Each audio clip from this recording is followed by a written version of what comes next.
let's get things moving. All right. Hey.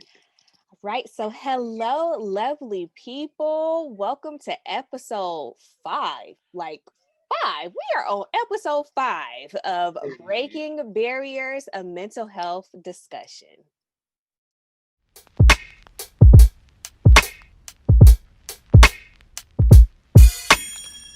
Always living lovely. Just don't let the times go by. Do something. You don't gotta go outside yourself to prove nothing. You can lean on me if you need a hand. You can lean on me if you need a friend. You know that I got you. You know that we got you. Yeah, yeah, yeah, yeah. All right. So, as previously mentioned, like I said, we're on episode five, which is such a blessing. And I'm super excited because, as y'all know, if y'all been rocking with me so far, Breaking Barriers was created for you, with you in mind, because I know that it's really hard to be able to talk about mental health, different topics that you may be experiencing or going through. And I really just wanted to be able to create a series where you can see me talking with a variety of different people about different topics that have stigma attached to it or might have a little bit of taboo surrounding it, so that you can be inspired and motivated to go out, talk to your family, talk to your friends, and go within your community to be able to continue these conversations and break barriers. But before we even get started and get into this lovely conversation we're about to have today with my lovely guest, I just want to say, if you haven't already, like, subscribe, follow all the platforms. Always Live Lovely. I am on YouTube, Instagram, as well as Facebook. I have the website www.alwayslivelovely.com, and just make sure that you're really plugged into the community, because we got this ball rolling and we are going to roll well off into 2021 with some good stuff. All right. So, my lovely guest, yeah, this person is just over the top talented, got so many different things going on, over the top creative, have such just a lovely story that he is going to share with us today. Mr. Twon Pope, please introduce yourself to the people. Hey. So my name is Antoine Pope or Twon Marcel Pope. Um, I am an actor, entrepreneur. I am the CEO of my catering and meal prep company called The Cooking Actor, and the CEO of my new apparel line called Marcel Royale. Did I Plug it in block there. it? Yes. Okay, okay. Yeah, so a little bit about myself. I graduated from Oakland School for the Arts, where I met Chetina. Woo woo OSA. Uh, and since then, I have just kind of floored myself into the arts, from following my own career to teaching. And I currently live in Los Angeles. I've been here for going on 5 years. Mhm. I moved here in 2016, and so since then I've just been growing and recreating myself and just living life, learning things, and just pushing forward. Yes, he's the definition of really living that living lovely lifestyle, doing everything that his heart Yeah. desires and just going after what is rightfully his.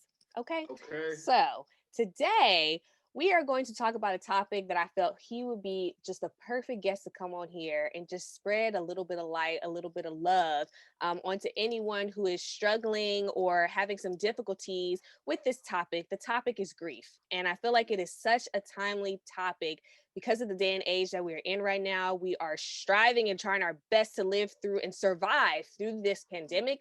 But, a lot of people haven't survived. So I'm pretty sure there are quite a few of you that probably need a little bit of love and guidance when it comes to this topic. So definitely, as we share and as you are able to hopefully learn some things that can help you, I'm going to sprinkle a little bit of just mental health education there to help you along the way too. But I would just love for Antoine to share his story in regards to just, talk a little bit about your story with grief and how it's shown up Yeah. in your life overall. Yeah. So what I want to make clear before I get into my story is that even with thriving in my career and creating my businesses that I still go through grief. I'm still currently grieving a few people, you know what I'm saying, who have passed away in my life. And so, like I said, before I get into the story, I just kind of wanted to, preface with, we're all on this journey. We're all on this journey of healing if we choose to start healing. Because that is a choice too. That is a choice that people don't realize, that you have to make a choice to start healing. And it's beautiful moments in that healing, but it gets rough, it gets rocky, but it's okay because we're all work in progress. And as long as that you are working to be, you know what I'm saying, to be better than you were yesterday, to feel better than you were yesterday, that's okay, because we're all on this journey. So, and even though, you may see someone on Instagram who is thriving in your eyes and booming, and you're wondering why you are where they are, you never know what that person is going through. You never know how healing or grief could be a part of their journey. So I wanted to preface with that. Thank you for that. I think that there's kind of a misconception where we see grief as like, I'm always sad. And it's not always that. You know what I'm saying? Like, a lot of it, there's so many, I mean, the stages of grief and just how they work a little bit better than I do, but there's different levels to grief. Right. Some days you're sad, some days you're angry, some days you're motivated, some days you feel like crying, some days you feel like you can be on the top of the mountain. So it is a process, and it is something that I am currently, you know what I'm saying, no matter what people may see, that I am currently dealing with and growing through. And, like I said, I have chosen to start the healing process. Right. Because it is a choice. It is an active choice. It's a very active choice, because a lot of people get into the mindset and look, now you have seen me in some of my younger, immature moments. You know what I'm saying? And so, damn, I lost my train of thought. I was getting to, we all have these experiences in life. We all have traumas, we all have triggers, we all have things that have affected the way that we kind of think and move through life. But one thing that I've tried to, as I've been on this healing process and been working through the grief, one thing that I've been trying to be conscious of is not being that person that's like, well, that's just the way I am. Right. That's just how I am. So if you don't like it, you don't like it. You know what I'm saying?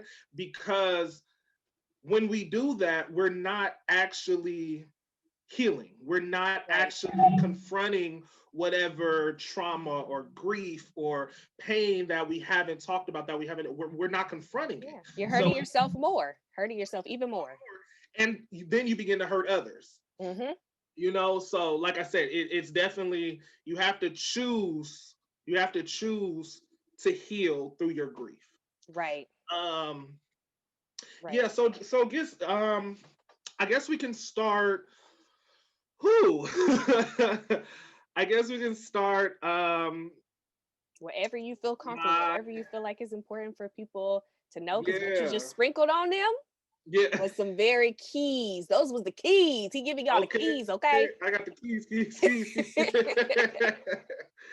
Let's see. I think that my grieving process started when I was 16. Now, of course, there were other life situations and traumas that happened, childhood traumas and things like that. But I think when I was, conscious of, I'm grieving and I'm going through things, was probably around 16. I lost my grandmother, and I was actually I was a junior at OSA. And I lost my grandmother that junior year. And, my grandmother was the glue that held our family together. And so when she passed away, then that that led to sisters not getting along, and now Mhm. cousins are affected by these relationships, and so there may be energy with that, and just, you know, but that was the first one that was like, whoo, this is real. You know what I'm saying? This is hitting close to home. I am not okay. Mhm. But I'm also a teenager and I don't know how to deal with this. So a lot of me not knowing how to deal with it during that time came out in school. You know what I'm saying? Like, came out in a lot of disrespect, being disrespectful to teachers. You know what I'm saying? Wanting to kind of like deal with my aggression with other students. You know what I'm Right. saying? Just ready to pop off because at 16, who really knows how to deal with grief? Um, and then moving forward, my senior year, my stepdad passes away. And my stepdad wasn't just like, you know, a Negro that my mom, Right. Thrown you in know, there. and he just come in the house like, oh, nigga, I'm your stepdad. My stepdad had been there since I was 2 years old. So Mhm. as far as I can remember this, you know what I'm saying? Until I was able to differentiate, oh, I have a, you know what I'm saying, a Right. biological father. You know what I'm saying? That was my dad. And he ended up passing away my senior year. So here I am now, two very close people in my life. Mhm. Now I'm having to go through senior year. I'm having to, you know what I'm saying, worry about graduation, worrying about applying to colleges and different things like that. There was a lot of times where I felt like I was kind of just Right. coasting. You know, my senior year, it was just, my thing was I just got to get out of here. Mhm. Got to get out of here. I gotta, you know what I'm saying, like get out my mama house because she grieving. You know what I'm saying? And now what we don't realize is sometimes is that our parents are coming from a generation of people who they didn't have the resources Right. that we have now to actually deal with our mental health. They You worked were with what they had. They were what they had, and sometimes you were even considered crazy Mhm. if you were to talk to a therapist or to talk to someone outside of your family. Your family is your family. You talk to your family. Right. Keep that business That's in all. there. Mhm. Yeah, and it's like, well, no, you know what I'm saying? But you know that's the generation that it was, and I just remember those moments being really hard because my mom talked to my grandmother every day, Yeah. multiple times a day.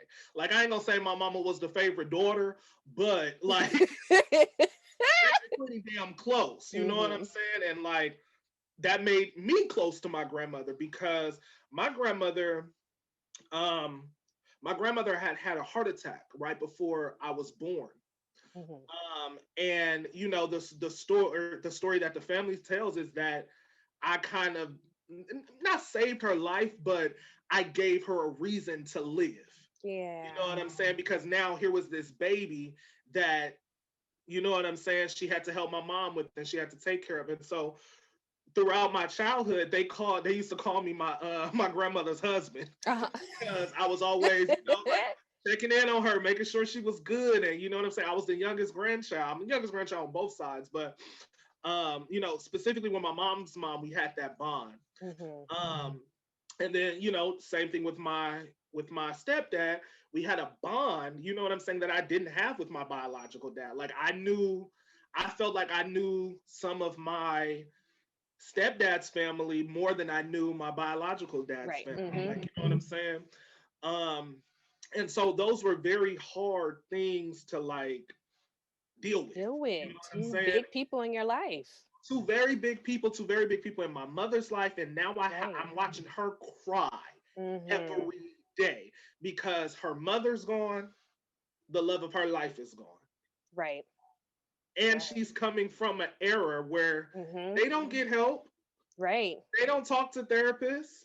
They deal with everything internally. They deal with Mhm. everything through family. They deal with everything through drinking. They And deal with that's everything. deeply rooted even to like slavery times of Yes, having to figure yes. out the best way to make do with what it is that But you're what you going got? through, and sometimes not even being able to acknowledge that you're grieving, because who knows what that means if people know that you're grieving. That's like being Right. vulnerable, especially Now if they something's feel like wrong you're with grieving you. too long, because people feel like you only supposed to grieve for a short amount of time. Mm-hmm. And I'm so glad that you say that, because I had to train myself to not think that, you Mm-hmm. know, um, because you get to a moment where you're like, okay, I shouldn't be sad this long. You know what I'm saying? And I do believe that we do choose happy in a lot of areas, you know what I'm saying, Mm-hmm. of our lives. But we also have to be very conscious of when we're not feeling happy and why we're not feeling happy, And it's and it's okay. okay. Like literally, like it's okay. You know what I'm saying? We have so many emotions. We can't be happy 24/7. Right. That's unrealistic. It's unrealistic. Um so yeah, that was the start of my grief. Mm-hmm. But within that, I knew that I had to graduate high school. You know what I'm saying? I had to, I had to do something. I wasn't necessarily sold on college. I did go away to college. But I think I kind of did it for the sake of, like, to be honest, for the sake of, I was tired of watching my mother cry Yeah. and be sad. And I felt like I kind of needed a relief. So that was honestly the reason why I wanted to go to college, to be Mm-hmm. honest. It wasn't because I wanted to pursue higher education. It wasn't because, which is crazy to say, but it's honest to God. Yeah, it's real. Grief had that's where my grief had led me. I was grieving so long, being young, not knowing how to deal with it, on top of, you know what I'm saying, just personal things that I was dealing with. I was like, I gotta go. I can't be here anymore. Right. It's hard to hold that space because your mom is going through her own grief process. And then you're going through your own grief process trying to figure out things. And it's like being in a household, how do you create space for such heavy feelings when it's Right. probably at two different stages? It can be overwhelming and you can get overloaded. And that's your mom, like, you love her. And so it is Right. hard to see the people that you care about just be in such a space. So trying to hold that for her while probably trying to be a little strong, so that you're not Right. crying all the time with her. But then you trying to figure out, well, how the heck do I even process what the heck is going on? And so Right. that probably is somebody's relatable story. It's like, well, what do you do? Like, okay, I need to create some space. So I need to bounce at this point. Mm-hmm. And that was, yes, that's absolutely, at 17, my thing was, okay, I have to take myself out of this Mm-hmm. environment. You know what I'm saying? In order for me to start to heal a little bit of whatever I can do to heal. I knew that I needed to kind of be away from where all the grief was. Mm-hmm. Um, but life gets funny. Life gets funny because I went away to college, and my first semester was cool, whatever, it was college. Um, the start of my second semester, I got a phone call from my mother. This was February 2011. And just to give you like a timeline, my grandmother passes away my junior year. So she passes away February 2009. Mm-hmm. My stepdad passes away December, I can't remember the exact date, but it was December 2009. My godmother passed away the week before my stepfather. Mm-hmm. So I didn't even really get a chance to really grieve my godmother correctly, because right as I was grieving my godmother, my stepdad passed away. So then it was just, it gets complex. A lot. So like I said, I went off to college, graduated high school, graduated OSA, class of 2010. I'm starting, my path to adulthood, and I'm getting out of that space, trying to figure out ways to grieve. But it's college, so it's like I'm having fun. You know what I'm saying? I'm starting to kind of release, those emotions, release those things, because I'm meeting new people. Right. It's the first time. I don't have no curfew. Doing what you want to do. Doing what you want to do. And I'm 17. I haven't even turned 18 Right. yet. You know what I'm saying? So it was lit. But I I turned 18 that December, and now February rolls around. Um, and now this is 2 years after, my grandmother and my stepdad and my godmother. And I get a call, I'll never forget. It was a Friday. And I only had so I didn't realize that when you sign up for college classes that most people don't sign up for Friday classes. I waited to the last moment, so I had to take a Friday class. But unfortunately, it was at 8 a.m. in the morning, which was a good thing and a bad thing because, in college you got Thirsty Thursday. So you turn it up the night before, now you got to get ready to go to class 8 a.m. But I get my 8 a.m. class done, I'm good for the rest of the day. So I'll never forget this call. I went to my 8 a.m. class. It was an English class. And I get back to my dorm and I feel like I was about to use the restroom. And I get this call from my mom and she's screaming, crying. Yeah. And I'm just like, my heart just like, it just hit me because now I'm in the grieving process where it's like, I'm looking for trauma. Right. And, you know what I'm saying? Things can't necessarily just go well. And so I knew something, but I didn't know exactly what it was. And all I can make out was that my mother was saying my oldest brother's name. And from that, I didn't even need to know, you know what I'm saying, what had happened, I knew in that moment. That changed everything. Yeah. That changed everything. It was one thing for my grandmother to pass away because she was older. Right. So you're bringing that up and pointing that out because grief can definitely impact people in different ways because of age, because of circumstances. Like that plays a big part in the processing point. Absolutely. I could ration that one out a little bit. She was older. She had lived her life. She had 7 kids. She had, I don't remember how many grandkids and great grandkids she had at that time, but it was over 10. So it's like, like we'll be able to carry her legacy. I was getting through that one. Still dealing with like my stepdad, but at the end of the day, I'm thinking, my stepdad was 13 years older than my mother. So I'm like, I still kind of rationalized that one a little bit, like he was older, My brother was 34. And that was my mother's first child. And so after my brother passed, my brother passed away in 2011. And I still don't think that I've come back from that. Yeah. Because, that was one that hit our family hard. That hit our family hard because if you knew my oldest brother, to know him was to love him. Just like you. Thank you. But yeah, like, he was, my mother would call him a gentle giant. He was 6'3", about 230 pounds, you know what I'm saying? So big, stocky, but like just lovable. Just, you know what I'm saying? Like, I will never forget his funeral. There were so many people that came to his funeral.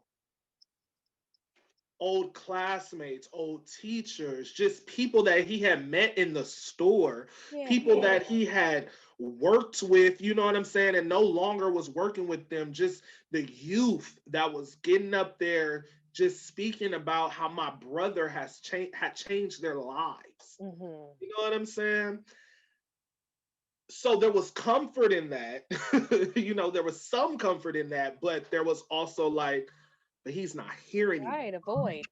And, like, I had my stepdad, but then my oldest brother was 16 years older than me. So my stepdad and my older brother were my father figures, you know, before me and my biological father, you know what I'm saying, tried to rekindle our thing. Um, so that was a time. And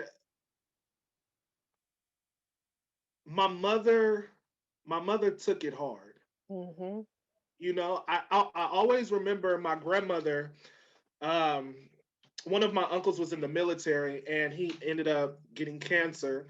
And this was my childhood, though. But he ended up getting cancer, and I remember him passing away, and the whole family was rallying around my grandmother, who held it together surprisingly. Mm-hmm. But I just remember my grandmother, and I'm like 7 when this happened. But I'll never forget my grandmother saying, "No parent wants to bury their child." Right. You know, that's not how life is supposed to work. You know what Mm-hmm. I'm saying? It's supposed to be the other way around. Um, and that always stuck with me. You know what I'm saying? But I really saw that evidence when my mother, you know what I'm saying, when we lost my brother, because it tore her down. Mm-hmm. I watched her not want life anymore.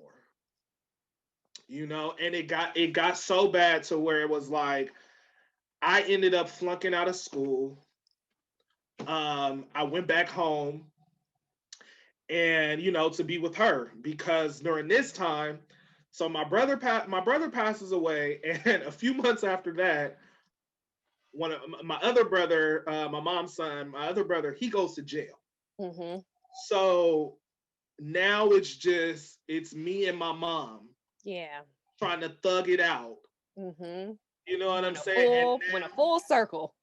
full circle, full circle. We trying to thug it out together, but we both grieving. Mm-hmm. So now this ain't a healthy relationship for us, because we snapping on each other. Mm-hmm. You know what I'm saying? We upset with each other, when really we not really upset with each other. It's just that we don't know how to process this. Exactly. We don't know how to. We're not taught to go see therapists. You know what I'm saying? Mm-hmm. Now it's starting to become, you know what I'm saying, a thing where people are feeling more comfortable, but it's like it's not just common to where Right. you go do it, like we were saying earlier. You deal with it. What happens in this family stays in this family. You deal with it. You talk about it to your family. Right. And even with talking about it or keeping things within the family, sometimes it's like you can't bring that up, even though it's supposed to stay within the family, or you're not even taught how to express your emotions properly. Right. Because if you cry, sometimes that's too much for someone else. So it's like, stop crying. Or, if you bring up any type of emotion, it's just like, well, you shouldn't even feel that way. Like, so you Right. don't even properly really even learn how do you express yourself and when is it acceptable to really be upfront and authentic with what you're really feeling, because your emotion can sometimes be too much for the other person to handle or the parent to handle, that they start just getting all upset and Right. don't really even know how to create the space for you to really express that to them. Right. So then they shut it down. Right. Look, what's that meme that be like, "Mama, I'm depressed. You better depress them damn Right. dishes." You know? Right. No, literally a mess. A mess, but it's real. Like, you know Mm-hmm. what I'm saying? Um, so yeah, during that time, that time was a lot. That time was it was a lot, because I literally just watched her almost deteriorate in Mm-hmm. front of my eyes. You know what I'm saying? And now this led to me. Now I'm grown. You know what I'm saying? I'm not 21 yet, but now I'm grown. So you ain't about to tell me like I ain't gotta be here. You know. um, and I just remember, like, our relation. My mother was always strict on me, so that you know what I'm saying. Like, I never always felt like I could go talk to her or whatever. That's either here nor there, but whatever. She was always strict on us because we didn't have our biological fathers Mm-hmm. around. You know what I'm saying? So in her eyes, she had to be the mother and the father. Like, even though my stepdad was there, her thing was he can leave any day. He can leave any Right. you know what I'm saying? Like any day he could walk out. Then what? You know what I'm Mm-hmm. saying? So it was a very interesting time. It was a very interesting time because now I'm grown. My mother, my mother was a big drinker. And now I'm becoming a drinker. Mm-hmm. Yeah. Learn behaviors in a sense sometimes too. That's what you see of how you deal with things. And for me, it's like, okay, well, if we both are drinking, we could probably have a little bit more fun. We a little bit more loose. So then that was where I kind of started to go into the grieving process of like, okay, I'm gonna just drink before I go home. Then I'll be chill when she start popping off. Right. You know, and that happened for 2 years. And I just those were some rough moments. Those were some rough moments, because I'm 18 now, but I'm young. I'm not, you know what I'm saying? And now I'm literally the man of the house now. It's me and my mom. You know what I'm saying? And like I've had a job ever since I was 13. So, you know what I'm saying? I get paid. I walk in, hand my mama money because that's just, you know what I'm saying? My godmoms kind of raised me like that. You know what I'm saying? But now it's like, this is me and my mom's house. It ain't like I'm living with my mom. It's like, no, we both, you know what I'm saying, making this shit work. We both living together. We taking care of each other. It's like a role change.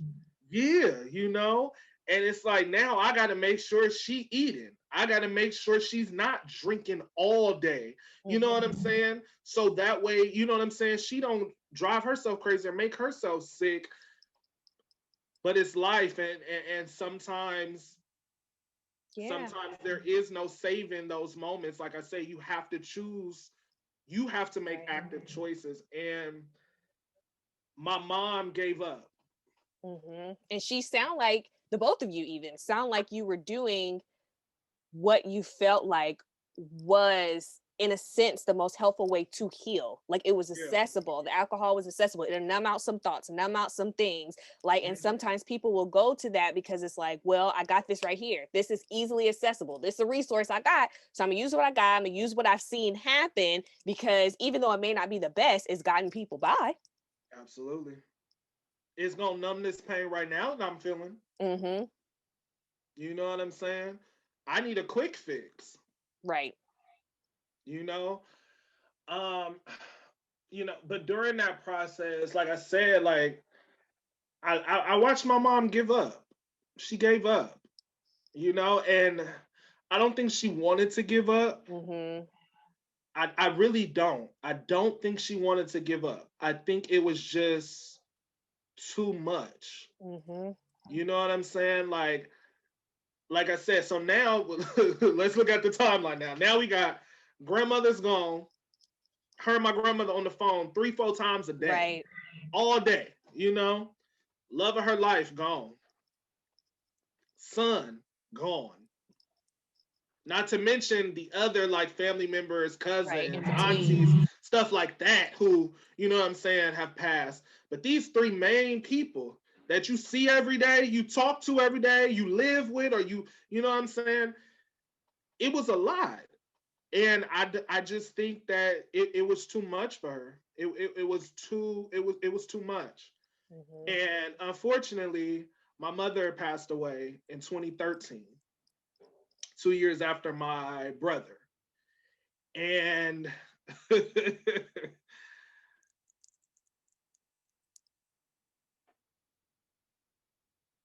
I think that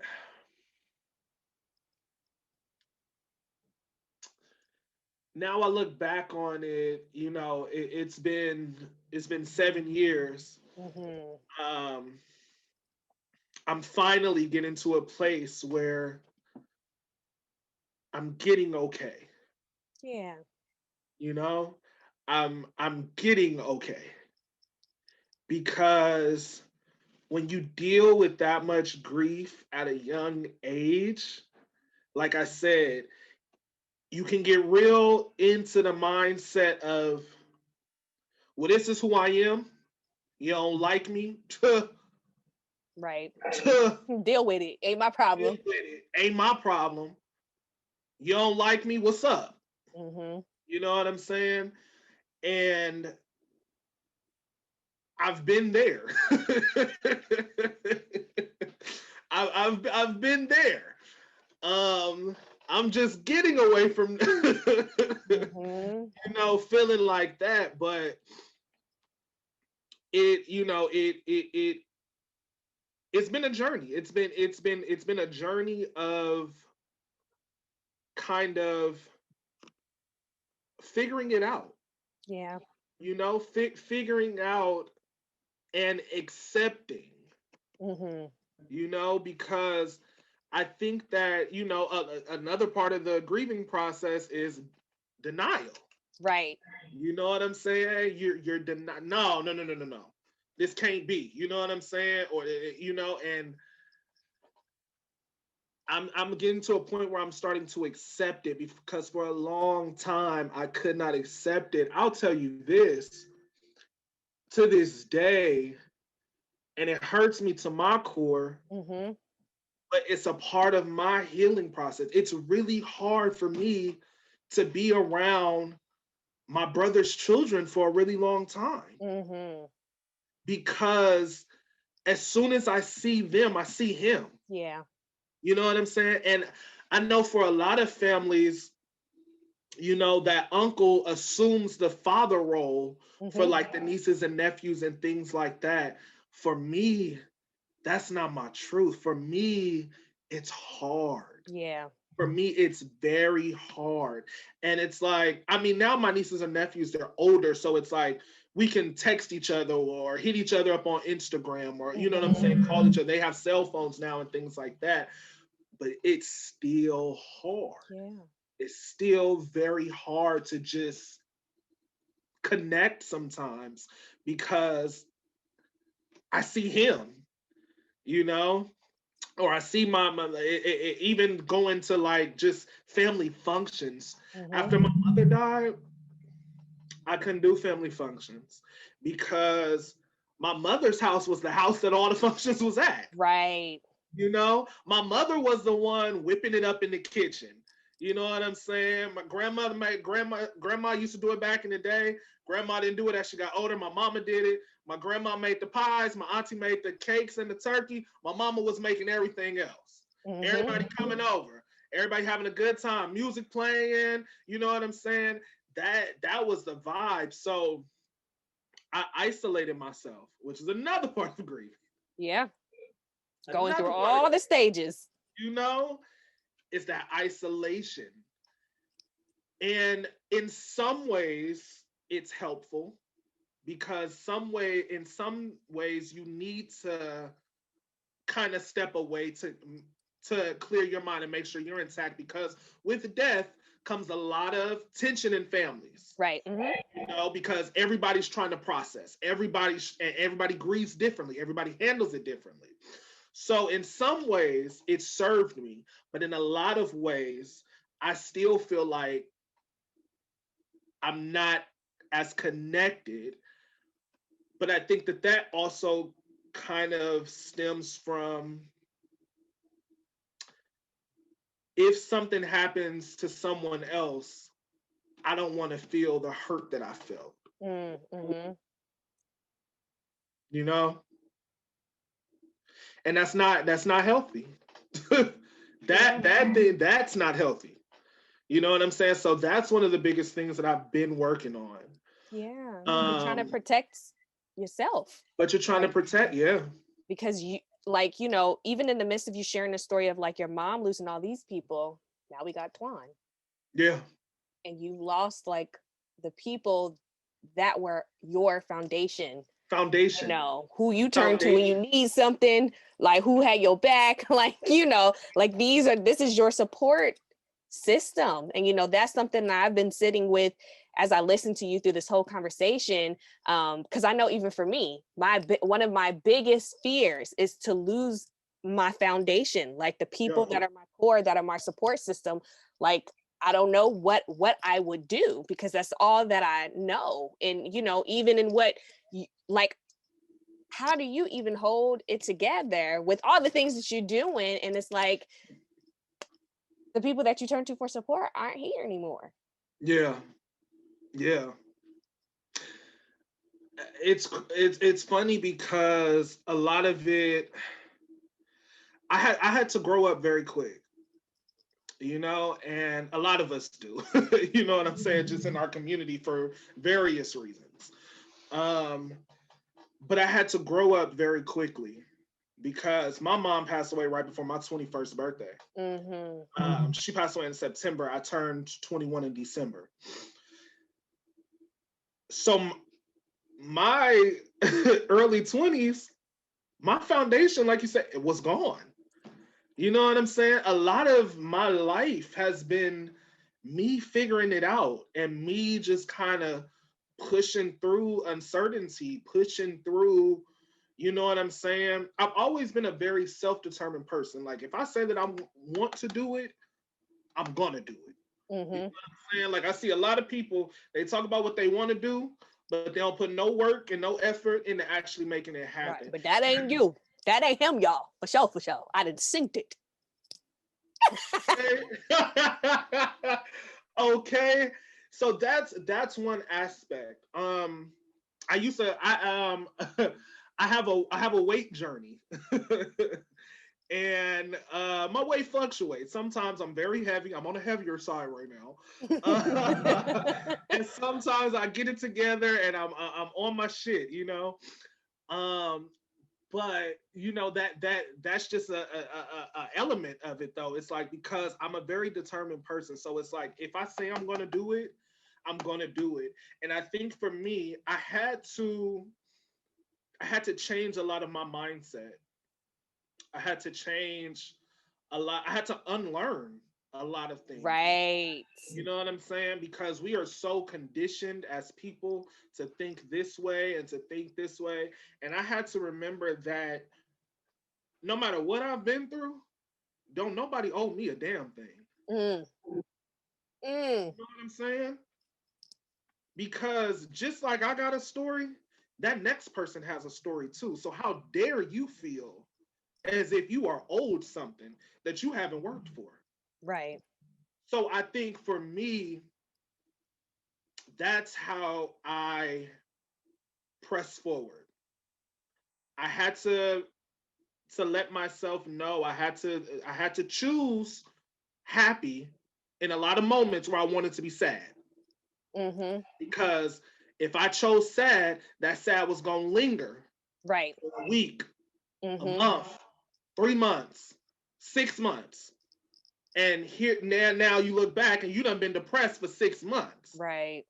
You know what I'm saying? It's a real thing, you know?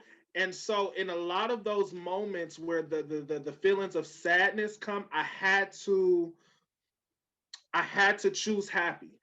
And it comes from practicing it, because it's not something you can just do. Right. And that's key, because you mentioned earlier about quick fixes, and people think that you can just magically become happy and you just know how to do it. It takes practice. It takes conscious choices, and knowing you have the power of choice. No matter what you've experienced, you own that power within yourself to choose which direction you're gonna go with it.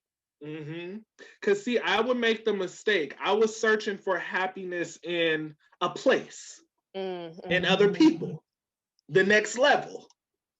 And it's like, okay, but that person doesn't owe you happiness. When you get to that next level, who's to say happiness is there? You know what I'm saying? So that happiness has to come from within. But like I said, you have to practice it.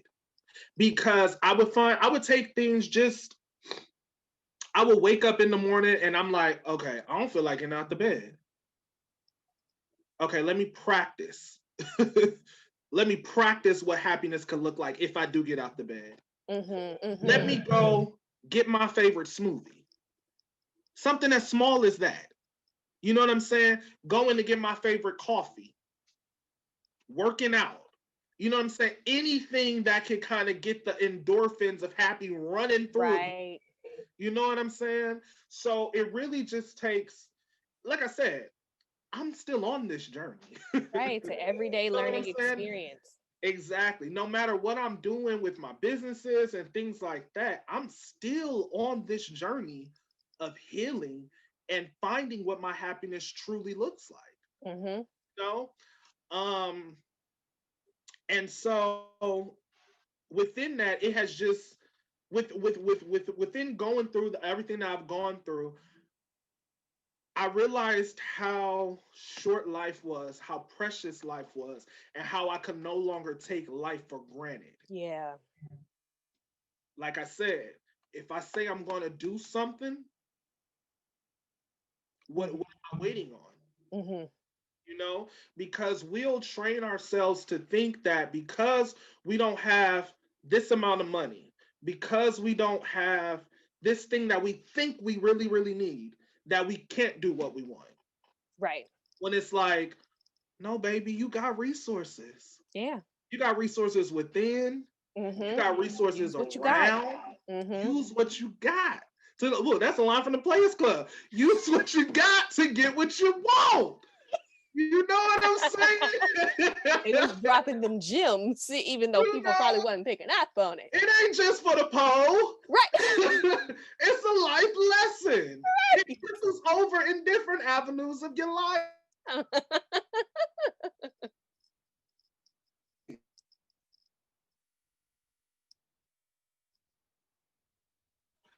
Uh, and some quotes help me get through. Mm-hmm. You know, I love a good quote. And so that was kind of like some things that I would do too when I was feeling sad, was that I look up a quote. Yeah. I'm And all for apply quotes that. too. Okay, look, I see you back there. Look, I got one right there. The other one on the other side. Okay, but for real, because it's like you can speak so much power into yourself by just reading something that, you know, triggers motivation or triggers a happy place. You can do a lot by just having a quote that you live by for the week. Right. I remember I was watching this show called Being Mary Jane and starring Gabrielle Union, and a 2-word quote, 2 words. Mm-hmm. The quote said, she wrote it on because she used to write on sticky notes. Her sticky notes and put them all over her house. This quote said, "Think different." Mm-hmm. Changed my life. Because in that moment, I had to realize that just because I'm thinking this way doesn't mean that it's this way. Yeah. I've been taught that certain things are this way, but it don't mean that it's this way. Yeah, that's a particular lens to look at life through. You know, can shift that lens. You can shift it. You can shift it. So yeah, it's definitely the quotes, and just finding ways to kind of, I'm lacking the word right now, but basically, I remember when I was feel sad, I would do something. I would try to do something that I knew that would make me feel better. Mm-hmm. Which is how I even got to Los Angeles. Mm-hmm. So the grief didn't stop with my mother. Right.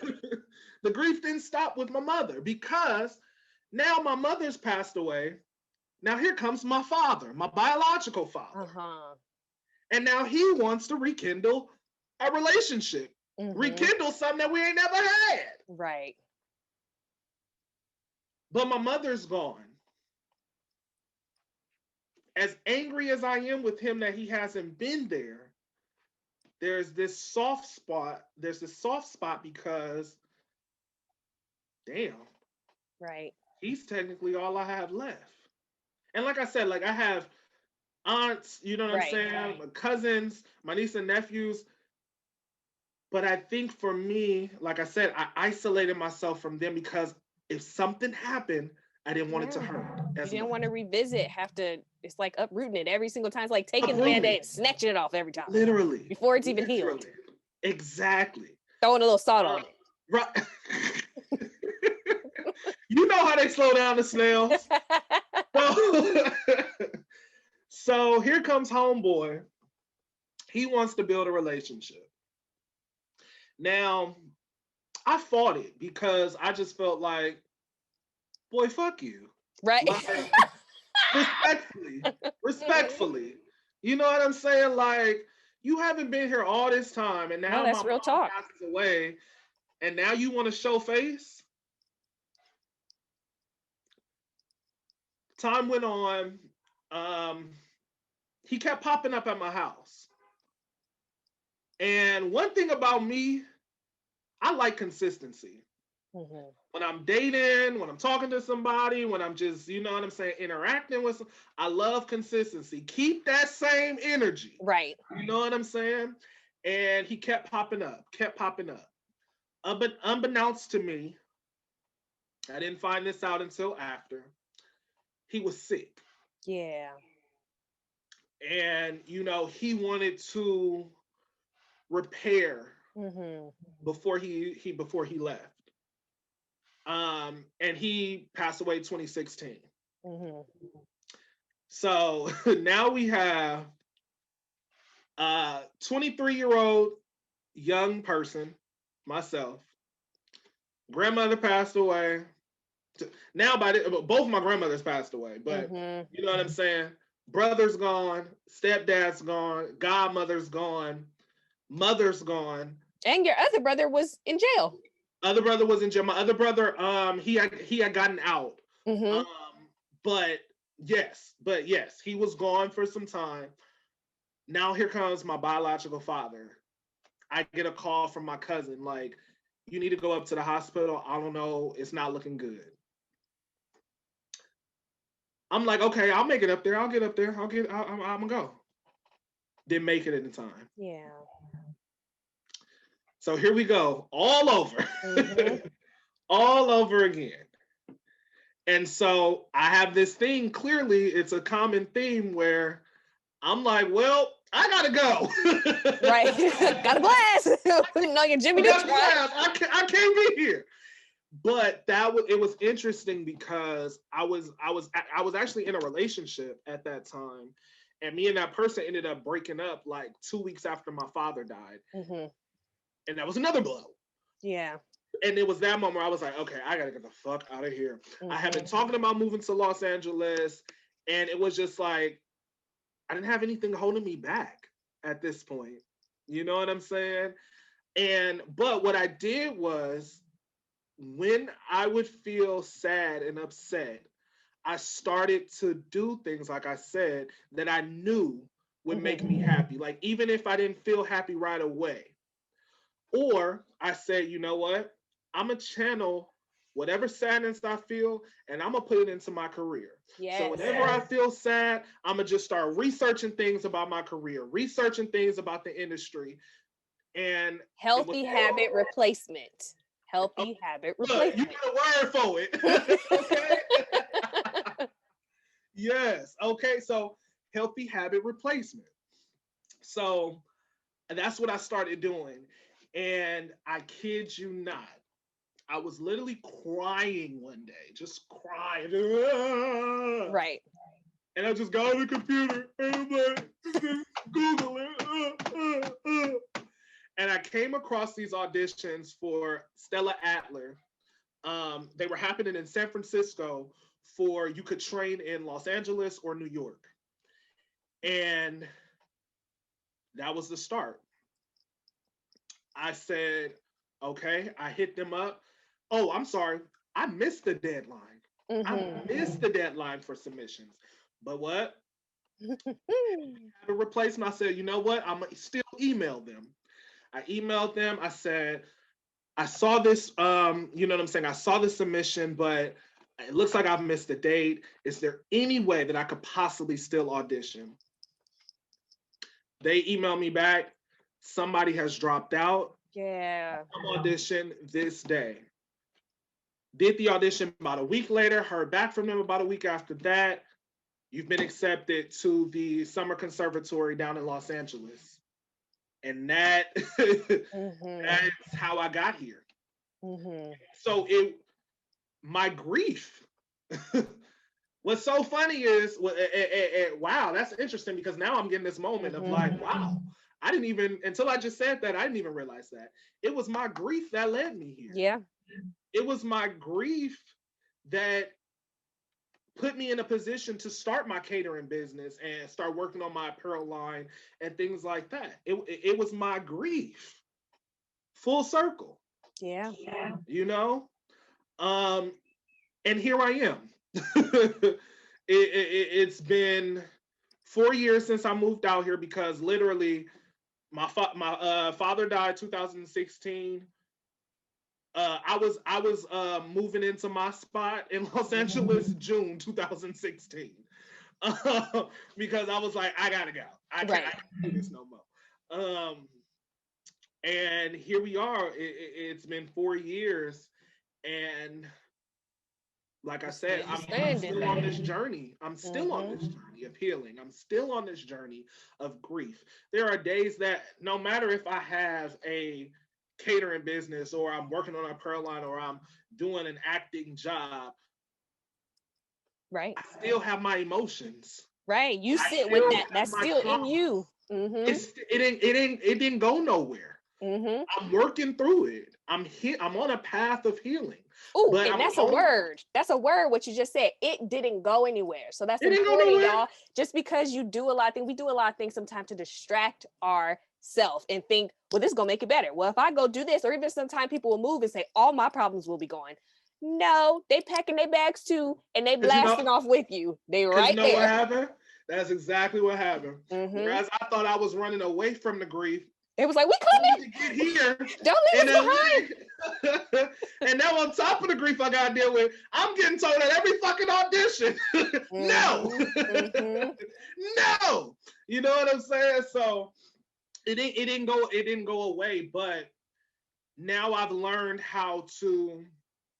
I live 15 minutes away from the beach. That's my sanity. When I'm not feeling it, I go to the beach. I begin to write. I begin to plan. You know what I'm saying? So it's a journey. It's a journey, but we're all on it. And we're all on it. You know what I'm saying? But you have to choose that you want to heal. You have to choose that you want to heal. Because if you don't choose that you want to heal, like I said, you'll be walking around with a chip on your shoulder, ready to fight anybody that say anything crazy to you on sight. I know, because I come from that. I'll be having to check myself sometimes, even today, where I'm like, did this look, I got things to lose at this point. You know what I'm saying? 4 years ago, I ain't had nothing to lose, so it's whatever. What's up? But now it's like, I can't go to jail because I have a case. Right. Like, you know what I'm saying? Like, do something different. I have to pick up my merchandise. I can't go to jail. Like, you know what I'm saying?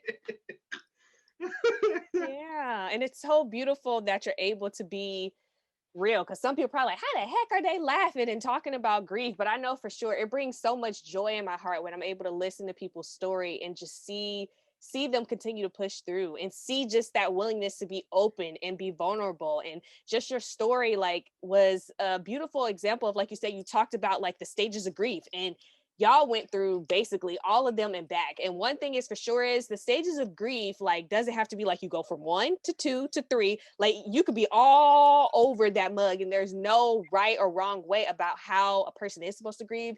It's just the experience, and how it shows up is how it shows up. And then so definitely, like, there's usually like a 5 stages of grief. That's by Elizabeth Kubler-Ross. And usually that's like denial, like you said, anger, being mad at the world, being mad at God, trying to bargain. Sometimes it's like, well, dang, if God, if you just let this not happen, I promise. Like, if you could just let this person pull through, I change my ways. I'll put the bottle down. Like, I'll start going to church every Sunday, like some people will do.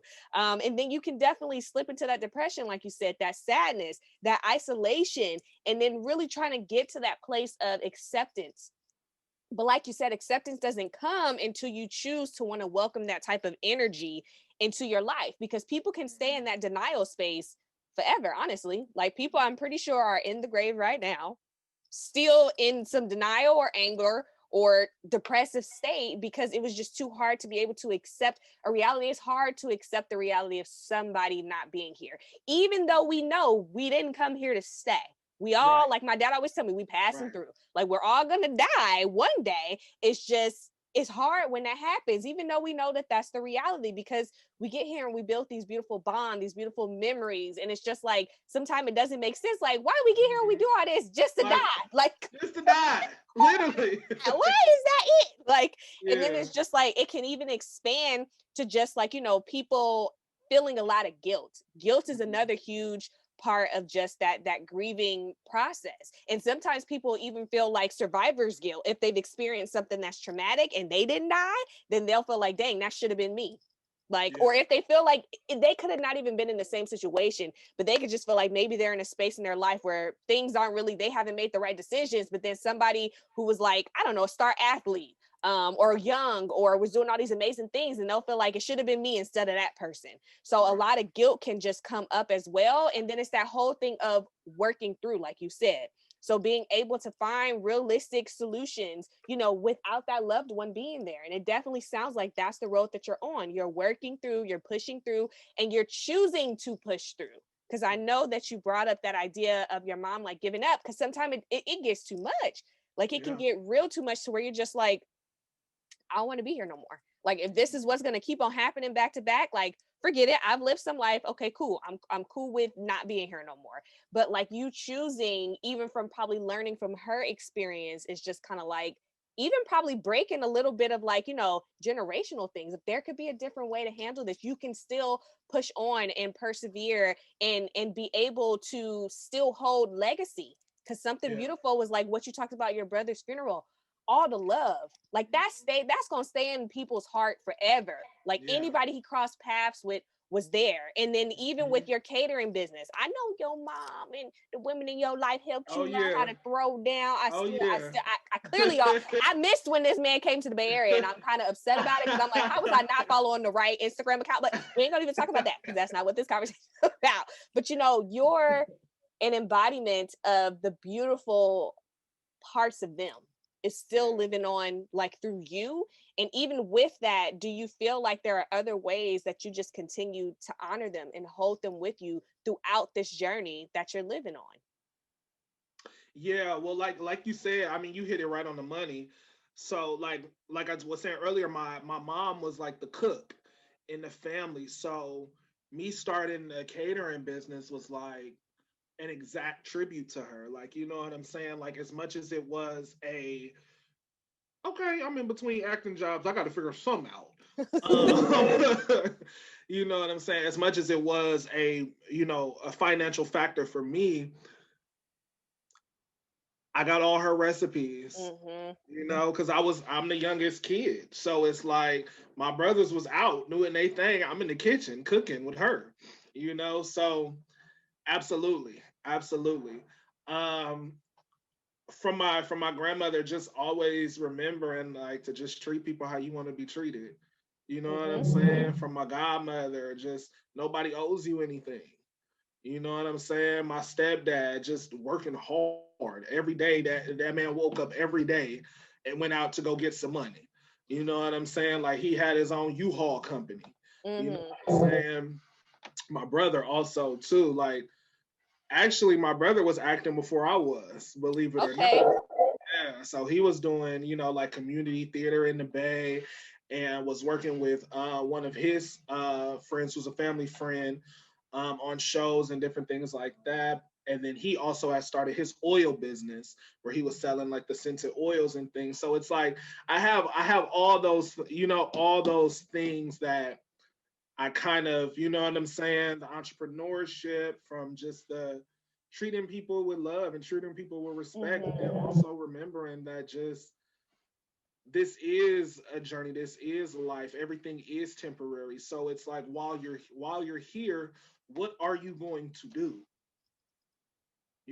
Are you going to sit back and complain all day about the stuff you don't have? Or are you going to go out and get it? Are you going to be sad all day because of the traumas that have happened in your life? Or are you going to try to heal from those things and work past it? You know what I'm saying? I think for me, it comes down to a matter of, do I want to live or do I just want to exist? Because there's been Right. multiple moments of me just existing, me just coasting, me just, you know what I'm saying? There's been a lot of times of, I can laugh because there's been a lot of times of just staring at the wall. Mm-hmm. There's been a lot of times, a lot of tears. You know what I'm saying? So I just think that I had to figure out for me, do I want to work toward whatever my purpose is? Because my purpose may not be the acting. Mm-hmm. It's something that I enjoy. It's something that, you know what I'm saying, is a career avenue. The cooking, the catering business, the apparel, but those may not even be my purpose. Mm-hmm. You know what I'm saying? Those are things that I'm choosing to do because I know that they make me happy. You know what I'm saying? And I have a passion toward them, but they may be leading me to something totally different. Who knows? You know what I'm saying? So I think that you have to be open to whatever your purpose is. And Yeah. I think that a lot of times we spend our time searching for our purpose. And I don't think you have to search for your purpose. I think that it will, as long as you're taking steps towards your happiness, your purpose is going to meet it at some point. Right. Mm-hmm. You'll You know arrive what there. I'm saying? And it'll be evident when, oh, this is why I'm here. Mm-hmm. You know, but that takes time because we get impatient too, you know, rightfully. You know what I'm saying? But like I said, I think the biggest thing that I have learned is that I have to choose to heal and I have to choose to be happy, Mm-hmm. you know, because those things are a choice, no matter how we see it. Those are choices. And they're two very hard choices to make because Right. it's easier to Consistently, be it's an upset. everyday choice. It's easier for me to be upset. It's easier for me to be mad. It's easier for me to pop off. It's harder to be like, oop, okay, let me take a step back. Right. Let me Let hold my me, tongue. okay, hold my tongue. Let me not doubt myself today. Because it's easy to doubt yourself. It's easy to fear. You know what I'm saying? We want to go to the easy emotions, you know, but it's a work. You have to be patient with yourself. You have to be patient with yourself, and you have to trust that you are a work in progress. You cannot figure it out in a week. You can't figure it Right. out in a month. It's not logical. It won't happen. You can figure out steps. You can figure out certain things to do that benefit your happiness and benefit your, you know, your good emotions, but you won't figure it out in a day, and that's okay. That's okay. Yeah. And that's the beauty of it. And it's just you're just a testament to even going against, like, honestly, like a whole big taboo around like men showing emotions and, you Hmm. know, men not being able to be vulnerable, but men are human just like everybody else. And it's just like, you know, you got to be real with yourself. Like I always say, if you can't be honest with nobody else, be honest with yourself. And you are definitely showing that. Like, and you are okay with being like, hey, this is what it is. Even something to point out to y'all is, even in the midst of him saying, like, choose happy, he's still acknowledging that the sadness is there. He's still Hmm. acknowledging the grief is there. He's still acknowledging the core emotion that's there. He's not just pushing it under the rug and just being like, well, I'm just going to fake it till I make it. Like, that's Right. not what he's doing. So let me be You know, clear. I honestly, I hate that saying. Uh-huh. I hate that saying, "Fake it till you make it," and that's a saying that you get hit with early in Hollywood. Mm-hmm. Is fake it till you make it, and I hate that saying because it's like, why do I have to be fake? Right. Why do I have to? You know what I'm saying? Why do I have to fake it? Why can't it just be what it is? Mm-hmm. You know what I'm saying? I hate that saying, and I feel like it doesn't do you any justice faking it.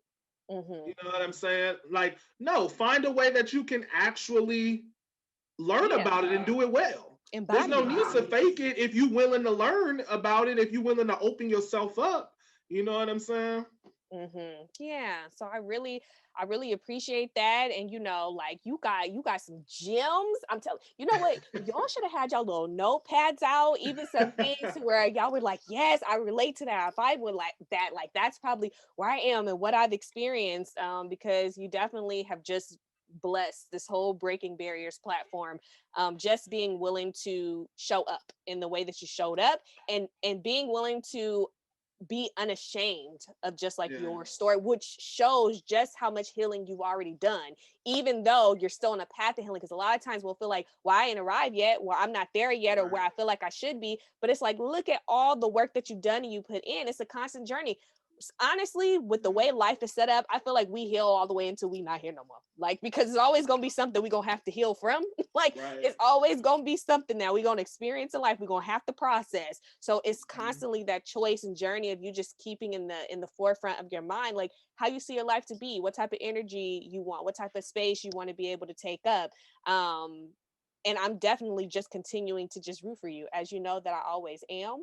And I think, like, this is probably just a great time for you to be able to just share with people, because you dibbled and dabbled and talked a little bit about some of the things you do. But definitely let the people know more about, like, where they can catch you at, like, what's your handles, how can they reach out to you, even if they're like, hey, thank you for sharing your story. Like, I really need to like hear that. Like, where can they get a little piece of Mr. Twon Pope, a little bit of Twon Marcel? So, so I'm on Facebook, Twon Marcel Pope. If you want to reach out to just, talk about healing, or just, what I'm saying, starting a process or whatever, definitely reach out to me through there. My catering and meal prep business is on Instagram. Still working on the website, because I've been trying to figure out the way I want to introduce the website, because I like being able to interact with my customers rather than them going to a website and just clicking stuff. So as of right now, like I said, it's catering, meal preps. I also do pop-up kitchens, signature cocktails. That is The Cooking Actor on Instagram. So that has been my baby. That has been my baby since I've been here. That was the first thing that I decided, when I wanted to step into entrepreneurship. That was the first thing that I did, and it came about just from, I came to Hollywood and I thought I would make it in 2 months. Right. I've arrived. I'm ready to be a star. But things don't always happen like that for every single person. Everybody is on their own journey. So I was in between acting gigs. It got a little hard for me, and I'm just like, well, I got $2 in my bank account. What am I gonna do? I need food. I need groceries. How am I gonna make it? And I said, well, Negro, you could cook. And this was during the time that the Popeye's chicken sandwich was very popular, but there was people that was stabbing people with wine and stuff like that. And I'm like, okay, well, I can make a fried chicken sandwich. Post. Yeah, and you can come get it, and you don't have to get stabbed. So you leave with your chicken sandwich and your life. Exactly. You can leave with all things, So that was kind of like how I got started with the pop-ups. I had already been doing kind of like holiday things where I would sell sweet potato pies and macaroni and cheese and stuff like that, even in the Bay. But it was really when I got here and I was just kind of down on my luck. I was like, well, what can I do other than act? I can cook. And why not do a pop-up? Right. So that created I would do a pop-up like maybe like every month, and then after that people started requesting that I would like cook, you know what I'm saying? So I started like cooking for like music videos, just friends that wanted meal prep and things like that, and that was kind of the start of that business. So I'm like, that's my baby. That's my baby. And then recently, I was doing a business with a person. That business did not work out. And we were stepping into the fashion industry. But like I said, that business didn't work out. And so I was like, well, I still am going to work on, you know what I'm saying, this, because I love it. And like I said, I've had a weight journey. So, I wanted to make things and sell things that like I'm comfortable wearing and people who look like me are comfortable wearing. And so that's where I, created Marcel Royale. Marcel is my middle name, and it's special because my mother, when she was like, like when she would call me, she would call me Marcel, but that was like her sarcastic way. I knew that like I was in trouble, or like, you know what I'm saying, she was trying to be funny when she would say Marcel. So Marcel Royale, and it just basically means to be bold, to be royal, and know your power, but also be fashionable. So that is marcelroyale.collection.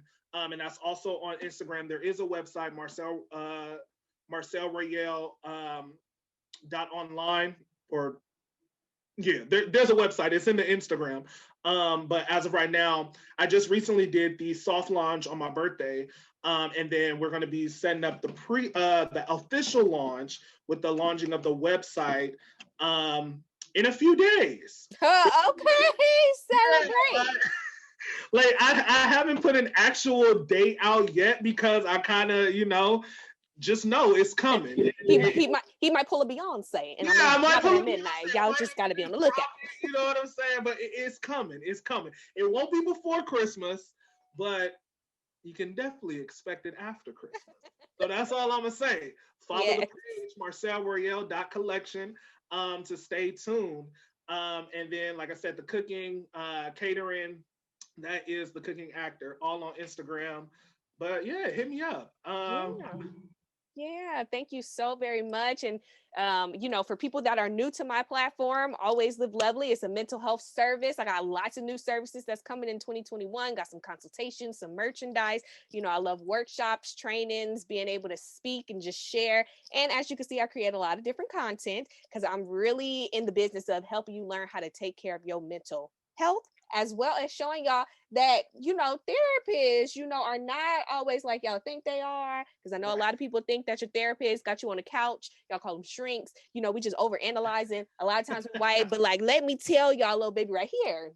Okay. It's different. So I'm hoping that can even inspire you just in that alone of seeing how I move to want to go out and try to see what it's like to connect with a therapist. And so all the platforms, again, are the handles of @AlwaysLiveLovely. This, by the time we air this episode, I'm hoping that this is in podcast format. So then, even if you don't got the time to watch, but you got the time to listen, then you'll definitely be able to keep up with the conversations on the go.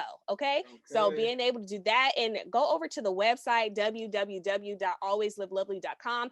Sign up for the mailing list because there's a lot of cool things that can come straight into your inbox, and just stay plugged in because I am dropping these episodes once a month, and these are imperative just conversations to have. These are important topics. There's so many topics that we can cover and that we will cover even through the rest of this season. So just thank you so much. Thank you so very much for just being a part of this. I always say, like, it takes a community. Without the guests, like, it would be hard for me to pull this off. It'll be me and Self talking about Self, what you done been through. And then I got to be on the other scene. Well, Self, like, so being able to just have different people that's really rocking with what I'm doing, really believing in just the cause, like, that means a lot. And this was just such a beautiful conversation. I really hope that it blesses people, that people share it and really just push it out to the masses so that people can understand that it's hard, but it's possible to talk to people, and it could be a little bit easier. You don't gotta go through life and just all the things that life throw at us by yourself. You don't have to. There is a way to be able to rebuild community, get some type of level of support. You don't have to just fully stay in that state of isolation or feel like people are going to judge you, talk down on you, or that there's nobody out there that's truly going to listen because they're going to be like, oh, but let me tell you what I've been through, or oh, that ain't nothing because what I've been through, or with this person got it worse than you. Like, really being able to find people who are willing to authentically listen. So thank you so much, Mr. Antoine, soulmate that's inside. Y'all can't know because we go way back. We go way back. That's my soulmate. So I definitely have to probably bring you back on here for another topic in the future. Bring me back. Because we got lots we can talk about. So thank you so very much, and I hope that y'all enjoyed this episode. Yes, I appreciate you. Thank you.